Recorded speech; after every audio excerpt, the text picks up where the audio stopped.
Яа сайн байцгаана. Тэгэхээр 2026 оны эхний бичлэгээ Крэг Хамилтон Паркер гэдэг зөгнөгч хүний зөгнөлөөр эхлүүлэе гэж бодлоо. Ягаад тэгэхээр тэр хүний зөгнөлүүд нь нэлээд алдартай. Яг биелээд байгаа болохоор хүн болгоо ер нь бол мэдээд байгаа шүү дээ. Зөгнчгсөн байгаа юмнуудаас нь болохоор хамгийн ихэнд нь болохоор Иран, Израиль хоёрын асуудал байгаа. Энийг болохоор нэлээд хэдэн жилийн өмнө хэлчихсэн байсан. Тэр нь юу вэ гэхээр ингээд дайнаас болоод Иран, Израиль хоёр дайн ингээд мөргөлдөөнүүд болж байгаа. Тэрнээс болоод Ираны засгийн газар эдийн засаг тэгээд ер нь бол маш том асуудалтай тулгарнаа.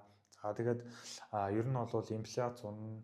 Тэгээд мөнгөн дүн ханшин амар унтсан байна гэд ярьсан. Тэд нар нь болохоор бүгдээрээ биелсэн.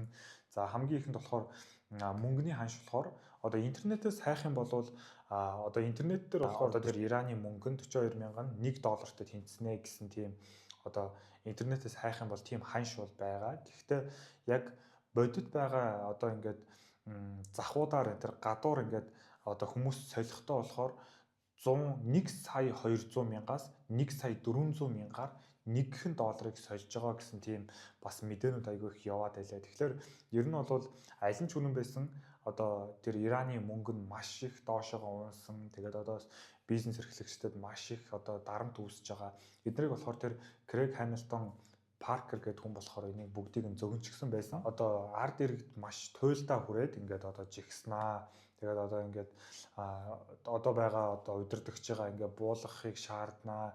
Тэгээд дахиад шинээр хаантай болно гэсэн тийм зөгнөл гаргаж ирсэн. За тэгээд ер нь бол хүмүүс жигсэж байгаа. Тэнгүүтээ бас хүмүүсийн дундаас ер нь бол өмнөх хааны хүү болох хаан хүү өмнөх удирдагчийн хүүн ингээд хаан болох магадлалтай гэсэн магадлал таамгууд айгүйх явж байгаа. Тэр хүн болохоор бас хүмүүсийг та бүхэн гараад жигсаа, өөрсдийнхөө эрх чөлөөний төлөө өөрсдийнхөө төлөө гараад жигсаа, та бүхэн тэмцэх ёстой шүү гэд тиймэрхүү мэдээллүүдийг захимаар сошиалоор ингээд гаргаад яваад байгаа болохоор тэр хүнийг ер нь бол дахиж гарч ирэх магадлал бас дэмжигчд бас нэлээ их болсон. За тэгэнгүүт нөгөө нэг одоогийн байгаа удирдагч нь болохоор ер нь бол хүчээр ингээд жигсэж байгаа хүмүүсийг дарж байгаа. Тэгээд бид нар бол ингээд Америк тэр Израиль Иран хоёрын дайн чинь ер нь бол Израиль талд Америкууд ер нь бол тусалж байгаа шүү дээ. Тэгээд Америк талд бид нар бол бууж өгөхгүй. Тэгээд ингээд ер нь бол бид нар өөрсдөө тэмцэнэ. Тэгээд бослог гаргаж байгаа хүмүүсийг хүчээр ингээд дарж байгаа. За тэгээд яадаг ч гэсэн гэхдээ ер нь бол бүр муудаал байгаа болохоор хизээ нэгэн цагт энэ бол яадаг ч гэсэн Крэг Хамилтон Паркер болохоор 2027 онд энэ удирдагч нь ингээд ер нь бол буунаа. Угаасаа ялцчгүй ингээд тисэх аргагүй л дээ. Бүх юмнууд нь үнэхээр муудж जैन. Тэгээд бас Америкаас унгаасан пуужингууд нь болохоор 60 метрийг доошоо ухаад тэгээд дийлбэлдэг тийм чадaltaй пуужингуудыг явуулсан. Тэгээд тэд нар нь болохоор үйлдвэрүүдийг нь газар доор байдаг тийм үйлдвэрүүдийг нь болохоор устгасан. Тэгэхээр тэр нь болохоор эдийн засагт нь маш ихээр нөлөөлж байгаа. За тэгээд бас Ираны том эрдэмтэд цөмийн зэвсэг ингээд судалтай хүмүүсийг нь ер нь бол устгаад тэгээд цэргийн удирдагчдыг нь бас ер нь бол төрийн бодлогоор ингээд халаад явсан байгаа. За тэгээд ийм хамгийн ихнийх нь болохоор Иран, Израиль хоёрын асуудлыг яг ингээд 100% нь хаашаа. Гэхдээ ер нь бол зөв ингээд хилээд иймэрхүү юмнууд гаргаж ингээд иймэрхүү юмнууд болно гэж зөгнсөн байсан. Тэд нар нь болохоор биелсэн. За тэгээд тэрнээс гадна болохоор энэ Венесуэл, Америк хоёрын Венесуэлийн Мадуро гэдэг удирдагчийг нь аваад явсан шүү дээ. Хүчээр авч явсан. Энийг болохоор бас 11 сард бүр ингээд зөгнчихсэн байсан. За тэгээд яаж тэр нь болохоор 11 сард шууд ингээд бүр нэлээ олон юмнуудыг зөгнсөн байсан. Америк талаас аллах маягын ингээд цэргүүд явуулаад ингээд тэр хүнийг ингээд устгах тушаалаар ингээд цэргүүд явуулна гэсэн тийм зөгнөл гаргасан. Гэхдээ яг устгаагүй одоогоор болохоор барьж яваад Америкт шүүх хурлаар орж байгаа. Тэгээ шүүхээс болохоор Мадурог болохоор ер нь бол нөгөө хар тамхины бүлэгмийн тэрний холбооны том дарга гэсэн үндслээр ер нь бол одоор шүүгдэж байгаа. За тэгээд яадаг ч гэсэн ер нь бол гэхдээ энэ юмыг бол таамаглах айгүй хэцүү. Яагаад тэгэхээр Венесуэл улсын цэргийн хамгаалалт нь тэгээд ер нь бол улсынх нь хамгаалалт бол тийм муу бол биш. Ер нь бол хөгжлөөрөө жоохон муудж исэн ч гэсэн Орос, Хятад хоёроос Венесуэлд ер нь бол үнэхээр сайн байдаг. Тэгэхээр одоо төрөл бүрийн Оросын одоо Хятадын одоо шинэ технологиуд нь зөндөө ихээр байдаг. Одоо Оросын S300 гэдэг агаараас ингээд одоо агаар руу ингээд пуужин нисгдэг. Та нар одоо тоглоом тоглодог хүмүүс бол мэддэг бах те. Машин дээр байж байгаа ингээд одоо өөрсдийнх нь бүсэд ороод ирэнгүүт нь тэрийг мэдрэнгүүтээ шууд пуужингууд илгээдэг тийм төхөөрөмж байгаа. Тэрийг нь болохоор Америкууд орж ирээд устгахчихсан. Тэгээд бас одоо ингээд амар хамгийн одоо сүүлийн үеийн Хятадын радар байсан. Тэрийг нь болохоор Америкууд шууд орж ирэхдээ төрөл бүрийн шин зэвсгүүд байгаа, дронууд байгаа. Хамгийн сайн дронууд одоо Венесуэлд байдаг. За тэгэнгүүт Америкууд орж ирээл тим амар өндөр хамгаалттай. Тэгээд бас Мадуро гэдэг өөрийгөө Кубын одоо шилдэг цэргүүдээр өөрийгөө хамгаалуулдаг. Тийм ингээд өндөр хамгаалалттай. Тэнгүүдээ бас өөрийнхөө ордон гэж ярих юм уу? Одоо тэргүүний одоо ордон дотроо ер нь бол маш том тэгэж нэг амархан онгоохооргүй тийм бас дэлбэрэлт юунд одоо төсвөртэй тийм ордноо ер нь бол тогтжуулчихсан байсан.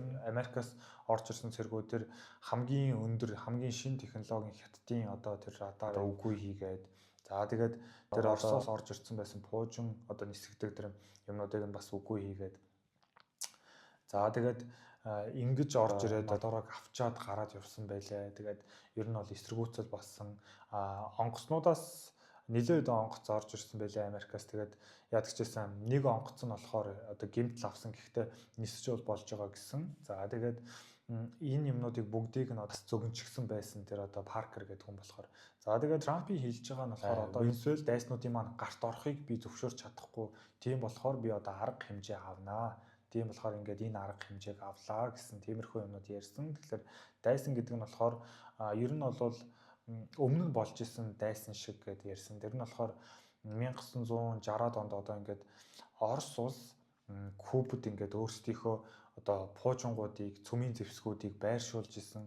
Тэр үед нь болохоор Кеннеди болохоор ингээд ер нь бол хоёр талаас ярилцаад шийдэжсэн бол энэ удаа Трамп болохоор шууд баг хүчээр за ингээд одоо хятадуудад тийм боломж олохгүй. Яг тэгэхээр одоо тэр Венесуэлийн удирдагч Мадурог барихын хэдхэн цагийн өмнө одоо тэр хүн одоо Хятадын төлөөлөгчтэй уулзсан байсан. Хятадын төлөөлөгчтэй уулзаад нэлээ их юм ярьсан байх.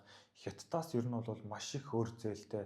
За нэг ойролцоогоор 120 тэрбум гэсэн тийм үнэлгээ гарч ирж илээ. 120 тэрбумын зээлтэй. Дөнгөтэй тэднээсээ ингээд Хятадаас ер нь бол бас нэг цэргийн бааз ч юм уу юу чи ингээд ер нь бол байгуулах гэж юм гэсэн тийм одоо таамаг ярианууд зөндөө яваад байлаа. За тэрнээс сэргийлээд ер нь бол баг одоо Венесуэлийн удирдагчийг барьсан ухааны Трамп бол өөрөө тайлбарлсан. За тэгээд одоо тэр Паркер гэдэг зөгнөгч маань болохоор зөгнөхдөө одоо Венесуэлийн энэ хэрэг шийдэгдээд за тэнгуүтэ Куб бас одоо айгүйх асуудалтай байгаа байхгүй. Куб нь болохоор Венесуэлээс одоо нефт айгүйх авдаг. Венесуэл нь болохоор дэлхийн хамгийн том одоо нефт үйлдвэрлэгч, газрын тос үйлдвэрлэгч, одоо олборлагч одоо улсуудын нэг. За тэгээд тэндээс болохоор Куб айгүйх авдаг байсан. Одоо саяны энэ одоо Кубын одоо Венесуэлийн удирдагчийг аваа явсны дараа Куб маш их асуудал тунсан, эдийн засаг одоо нефтээр ингээд айгүйх юм хийдэг байсан болвол за тэгээд гэхдээ одоо ингээд Америкууд одоо тэр зөгнөлт нь Паркерийн зөгнөлт болохоор одоо Венесуэлд бас одоо Кубад байгаа бүх асуудлуудыг Америк шийдээд тэгээд ер нь бол хөгжил юмнууд нь ер нь нэлээд дажгүй болчихно гэсэн тийм зөгнөл гарсан байлаа. Тэр нь гэхдээ одоо арай болоогүй байна. Ядагчсан бүгдээрээ харъя те яг тэр зөгнөл нь биелэх нү. За тэрнээс гадна болохоор одоо ингээд Хятад Америк хоёрын дайн одоо ингээд эхэлнэ гэсэн тиймэрхүү одоо зөгнөлүүд явсан. За бас та бүхэн санаж байгаа бол Брэндон гэдэг Америкийн нэг зөгнөгч байсан. Пастор гэдэг те. Одоо сүмийн пастор тийм хүн одоо Трампийн нөгөө чихрүүгөө буудуулдгийг зөгнсөн хүн. Тэрийг одоо та бүхэн санаж гин үү?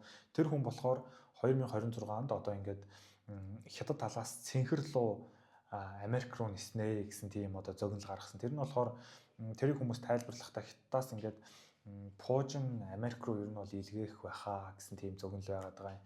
За тэгээд тэр одоо Брэндон гэдэг хүн болохоор ер нь бол бас Орос Украины дайныг бас ойролцоо байсан хэдхэн сарын өмнө зөгнсөн. За тэрэн дээр болохоор ингээд викингийн хувцсыг өмссөн чөтгөр одоо газар доороос гарч ирээд викингүүдийн хувцсыг өмссөн мангасыг одоо барихаар одоо бууж ирж байна гэсэн тийм зөгнөл ирээд тэгээд одоо шуурах шиг юм болоод газар дэлхийг одоо үгүй хийж гин гэсэн нэг тиймэрхүү юм ярьсан. Тэр нь болохоор яг нэг Орос Украины дайн эхлэхээс нэг 2 сар 2-3 сарын өмнө хэлсэн. Тэгэхээр тэрийг болохоор Орос Украины дайныг одоо зөгнчглөө гэж хүмүүс айгүйх ярьдаг юм байлээ. За тэгээд тэр хүн бас одоо ингээд явсаар байгаа энэ Орос Украины дайн явсаар 26 он гээд дэлхийн одоо ингээд дэлхийн хэмжээний дайн болно. Тэрэнд нь болохоор одоо ингээд Хятад, Америк ингээд бас нэгдэж одоо орж ирэх магадлалтай. Хятад яадаг ч гэсэн орж ирнэ. 4 улсын дайн болно гэсэн тиймэрхүү тамгууд айгүйх зөгнлүүд хийлсэн байгаа. Тэгээд ер нь бол энэ зөгнлүүдээс болоод яадаг ч гэсэн энэ Паркер гэдэг эхнийх нь хүн олон улсад болохоор одоо ер нь бас айгүй алдартай болсон байгаад байгаа. Тэгээд 26 оны зөгнөл нэг иймэрхүү байна. Тэгээд тэрнээс болоод эдийн засгийн уналт ер нь 26 онд тэгэхээр бэлтгэлтэй байгаарэ.